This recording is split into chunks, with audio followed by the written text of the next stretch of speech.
آج آپ اینیملز کے انکریڈیبل موومنٹس دیکھنے والے ہیں۔ کہیں تو ایک آنکھ کا پپ دکھائی دے گا تو زرافہ رائنو کو مار بھگائے گا، تو کہیں لیپرڈ پہاڑ ہی سے گر جائے گا، اور تو اور پانڈا بھی پیچھے نہیں رہنے والا۔ تو آئیے پھر مل کر دیکھتے ہیں۔ پہلے تو یہ کلپ دیکھیے جہاں یہ ڈاگ پاپ ایک آنکھ اور ایک سینگ کے ساتھ پیدا ہوا ہے۔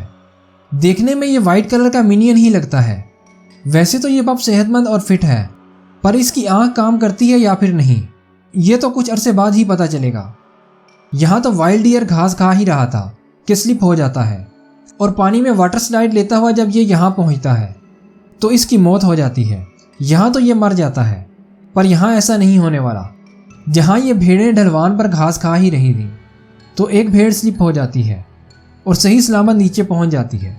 اب ماؤنٹین لیپرڈ کتنا مضبوط اور اسکلفل ہوتا ہے وہ تو یہاں دیکھا جا سکتا ہے، جہاں یہ لیپرڈ سیدھی چٹان پر ایسے چل رہا تھا جیسے زمین پر چل رہا ہو، اور جب یہ سلپ ہو کر پہاڑ سے نیچے گرتا ہے تو اسے تو جیسے کچھ ہوا ہی نہیں۔ پانڈا کی مستیاں تو آپ نے اکثر دیکھی ہی ہوں گی۔ یہاں بھی ایک پانڈا درخت کے اوپر چڑھ جاتا ہے، اور یہ بات اس پانڈا کو بالکل پسند نہیں آتی، اور یہ درخت کو بیچ سے توڑ کر اسے نیچے لے آتا ہے۔ میں اپنی ایک ویڈیو میں آپ کو بتا چکا ہوں کہ کیسے زرافہ شیروں سے لڑ پڑتا ہے، پر یہاں تو دو زرافہ لڑتے ہوئے فنی ہی ہو جاتے ہیں۔ دراصل دو میل زرافہ میں لڑائی ہو ہی رہی تھی، اور دونوں ایک دوسرے کو نیچے گرانے کی فکر میں تھے۔ یہ زرافہ تو اپنی گردن سے اس کی ٹانگ کو اٹھا کر نیچے گرانے کی کوشش کرتا تو ہے، پر فیل ہو جاتا ہے۔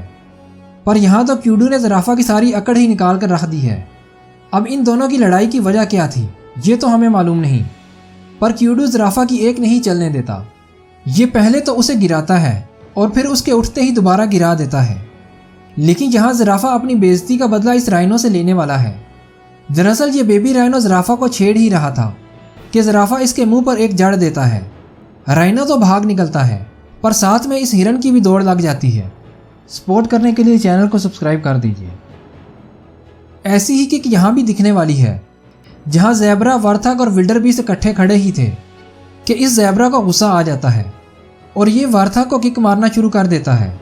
دوسری ہی کک میں وارتھگ مارا جاتا ہے۔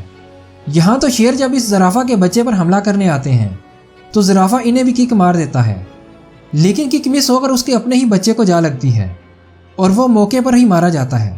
شیر پھر بھی حملہ کرنے سے باز نہیں آتے، پر یہاں تو مرغابی کو شکار کرنے کا خواب ہی رہ جاتا ہے۔ دراصل ایک زو میں ٹائیگر کے انکلوجر میں جب یہ مرغابی آتی ہے تو یہ اسے شکار کرنے کے لیے پول میں پہنچ تو گیا تھا، پر مرغابی اس کے ساتھ چھپن چھپائی کھیلنا شروع کر دیتی ہے۔ ٹائیگر تنگ آ کر خالی ہاتھ ہی واپس چلا جاتا ہے اور مرغابی مزے لے کر سوئمنگ کرتی رہتی ہے۔ یہاں تو باب کیٹ اور گلہری میں پکڑم پکڑائی شروع ہو چکی تھی۔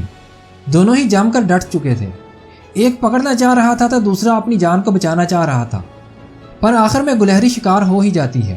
اب بندر کتنا شرارتی اور فتنے باز ہوتا ہے یہ تو آپ نے اکثر دیکھ رکھا ہوگا، پر یہ بندر تو ہزاروں کا نقصان کر کے بھی باز نہیں آتا۔ دراصل چائنا کے ایک زو میں موجود اس بندر کے ہاتھ ایک پتھر لگ چکا تھا۔ ایک ایک کر کے یہ اپنے پنجرے کے سارے ہی شیشے توڑنے لگتا ہے۔ اب ایک فنی کلپ ان فوجیوں کا بھی دیکھ لیجئے جہاں یہ گوز ان کی بینڈ بجا کر رکھ دیتی ہے۔ اب یہ کس ملک سے تعلق رکھتے ہیں یہ تو ہمیں نہیں معلوم۔ ویڈیو کو لائک کر دیجئے، ہمیں سپورٹ کرنے کے لیے چینل کو سبسکرائب کر دیجئے۔ آپ اپنی رائے کا اظہار کمنٹ میں کر سکتے ہیں۔ اینیملز کی ویڈیوز دیکھنے کے لیے یہاں پر کلک کیجئے اور دوسری ویڈیوز دیکھنے کے لیے یہاں پر کلک کیجئے۔